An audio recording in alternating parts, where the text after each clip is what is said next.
Bonjour à tous. Alors, quels sont les 5 bons réflexes pour faire durer l'amour dans votre relation? Alors, déjà, en mode d'introduction, les 5 bons réflexes, c'est en fait ce que j'ai envie de partager avec vous, c'est comme une hygiène de vie de votre relation, de votre couple. C'est quelque chose que vous pouvez véritablement intégrer dans votre quotidien et qui vous permettra vraiment de renforcer votre relation et de la pérenniser dans la durée. Premier réflexe, se parler. C'est d'accepter et de concevoir les choses sous forme de conversation, d'avoir une continuité de conversation et des conversations sur différentes thématiques, que ce soit sur l'argent et les finances dans votre relation, sur vos rêves, vos envies, vos projets, sur votre sexualité, d'identifier les différentes thématiques qui sont importantes pour vous et du coup de vous autoriser à vous parler de façon régulière sur ces thématiques pour que petit à petit vous fassiez évoluer ensemble et que vous preniez connaissance des évolutions de l'un et de l'autre autour de ces thématiques qui sont des thématiques clés. Donc une continuité de conversation et vous parlez vraiment régulièrement. Deuxième point, deuxième réflexe, se voir. Ça peut paraître bizarre, mais dans une relation, souvent, je le vois avec des couples dans mon cabinet, avec l'habitude, on prend un peu l'autre comme une espèce d'objet qui est là, on le voit mais on ne le voit pas. On le voit mais on ne le voit plus. Et donc c'est remettre de l'attention, du focus, prendre conscience de la présence de l'autre. Et ça, c'est pas nécessairement un grand changement, c'est une question de choix et d'attitude. Vraiment être conscient que l'autre est là, le voir et lui adresser votre regard de façon bien sûr réciproque. Troisième réflexe, se remercier. Alors, le mot qui est vraiment magique dans une relation de couple, c'est le mot merci.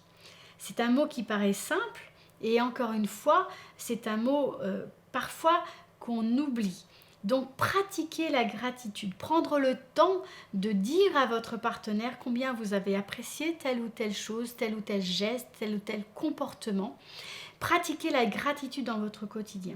En réalité, on sait que pour un reproche, il faut au moins 5 gratitudes pour contrebalancer ce reproche-là. Donc vous voyez que vous pouvez y aller, surtout ne vous privez pas de pratiquer la gratitude, bien sûr de façon authentique. Alors au début peut-être que c'est forcé parce que vous n'avez pas l'habitude de le faire et vous allez devoir changer cette habitude. Donc au début ça va être inconfortable et ça va vous sembler un peu forcé, mais petit à petit, si vous prenez le temps d'identifier ce pourquoi vous êtes reconnaissant pour votre partenaire, ça peut être des toutes petites choses et que ensuite vous prenez le temps de lui dire, de lui adresser ce remerciement, vous allez voir de grands changements dans votre façon d'être en relation. Et quatrième réflexe, c'est prendre soin de soi. Rester conscient de soi et être conscient de soi au contact de l'autre.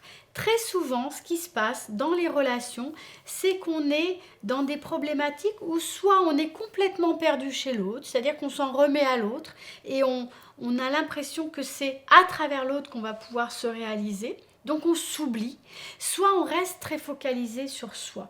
Et quelque part, c'est comme si l'autre ne pouvait pas nous toucher ou nous atteindre, on est quasiment imperméable à l'autre. Et donc ça, ce sont deux façons d'être en relation qui vont de toute façon créer des difficultés, créer des problèmes. Donc il faut que vous puissiez soigner vos problématiques d'attachement, et on a tous des problématiques d'attachement, donc en prendre conscience et ensuite aller les regarder pour éviter de rentrer notamment dans des problématiques de dépendance affective ou de trop grande indépendance, donc ça peut être dans les extrêmes, et apprendre à être au contact de soi tout en étant en lien avec l'autre. Donc ne pas s'oublier, être capable de sentir ce qui est important et ce qui est bon pour nous, tout en étant capable d'être connecté à l'autre.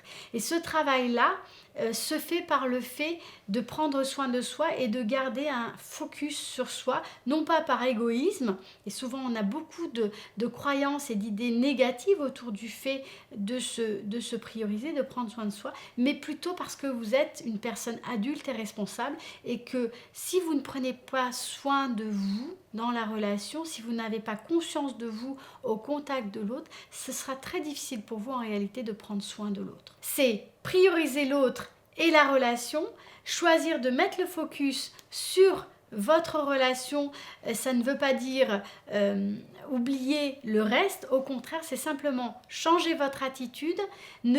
Vous pouvez être happé au niveau de votre attention par plein de choses, mais vraiment mettre une intention sur votre relation pour que petit à petit, la confiance se renforce et qu'il y ait de plus en plus de sécurité dans votre relation. Votre point d'action du jour, où en êtes-vous par rapport à ces 4 réflexes que j'ai partagés avec vous? Qu'est-ce que vous savez bien faire dans votre relation? Vous pouvez prendre le temps de l'écrire en commentaire dans cette vidéo. Et quelles sont pour vous les pistes d'amélioration? Je vous promets que si vous prenez quelques minutes pour le faire et pour écrire là-dessus, vous allez déjà avoir fait quasiment 60% du boulot, voire 70% du boulot.